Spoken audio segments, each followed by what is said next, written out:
Hi, art seekers. We are here with Peter Gerakaris in Culver City in front of one of your gorgeous works. How did you come up with this Tondo format for many of your canvas works?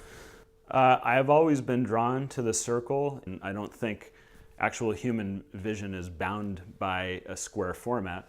So to me, it related much more to the idea of an eye, the shape of an eye, any kind of lens, a telescope, a microscope, and it has that duality of working on the macro scale and the micro scale. The other part that I've loved about it is really kind of democratizes a picture because there's no up, down, left, right.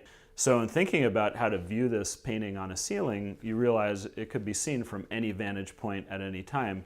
And in that sense, it's more kind of like, I guess, how you approach a mandala than a conventional Western painting. Or a sculpture, and we would describe that as in the round. Working directly with a client or a collector to create a work that I know will go in their home and that it's going to be loved and lived with is actually, you know, it's a heady thing to know that your work is permanently part of someone's life. Now we are joined with the collector of this fantastic work, and I figure we could chat about what living with this piece means to you. And I know that you have several of Peter's works, so it seems like there is a symbiosis between the two of you. I felt very comfortable, and it was very natural for me to sort of discuss a high-level concept with Peter and then have him really take the reins and have as much creative freedom as he wanted to. I actually started the entire painting by doing some compositional sketches, but without too much planning, in that the first move on my canvas was spilling and dripping a bunch of paint with it on the studio floor,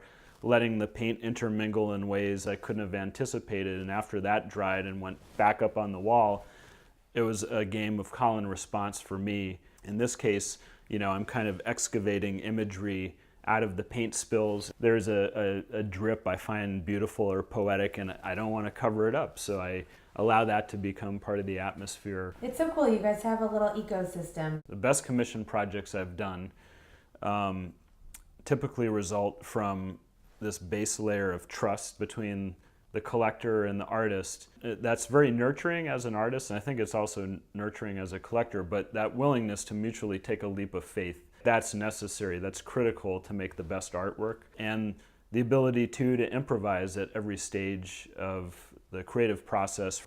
And with that being said, just living in the moment and bobbing with the current of the waves, do you think that you'll leave it in the install as it is now? I know you intended it to be on the ceiling, but it works so well.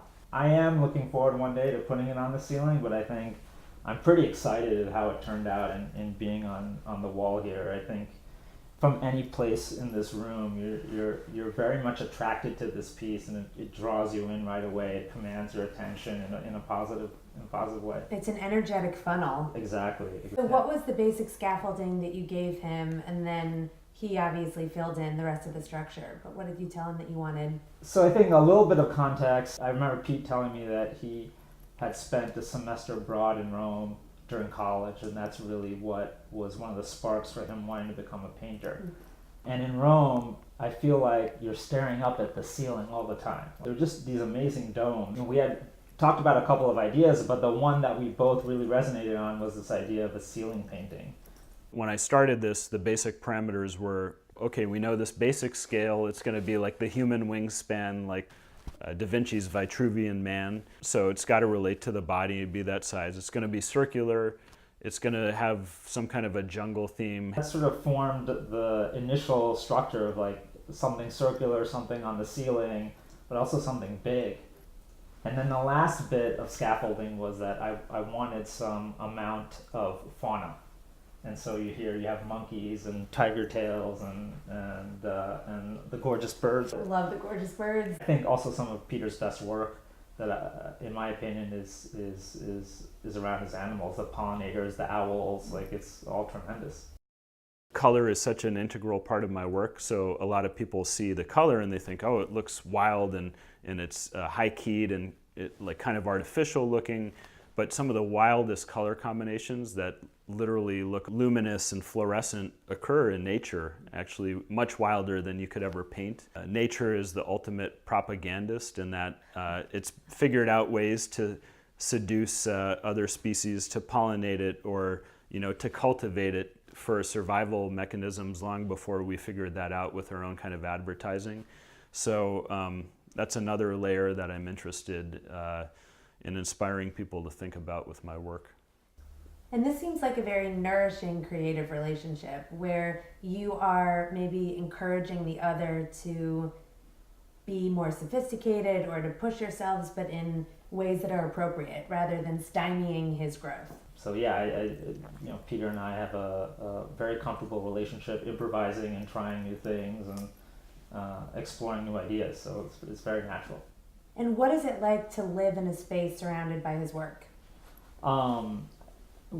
One of the things I appreciate the most about Pete is that he's probably the most in the moment. I think, mindfulness is a very trendy term right now. It's one thing to talk about mindfulness or do a meditation app for 5 minutes in the morning, but then forget about it the rest of the day. Oh, you just called me out. To actually not do meditation, but to actually practice being in the moment. And so I find that I'm a technologist, and I'm generally a futurist. I'm always thinking about the future, but the time I spend with Pete, we're always really focused on the moment.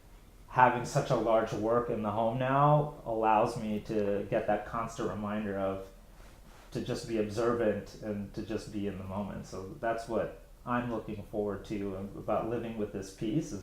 From a personal standpoint, I get all my best energy from being in a creative place and making things, and this is just such a positive creative energy in the space.